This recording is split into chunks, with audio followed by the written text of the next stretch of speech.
Hello dear friends, subscribers and guests on my channel.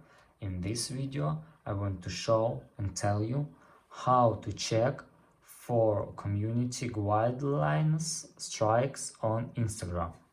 Please put your like, subscribe to my channel and share this video with your friends. And let's get started. So first we need to go to Instagram. After that, go to our account here and click on 3 lines.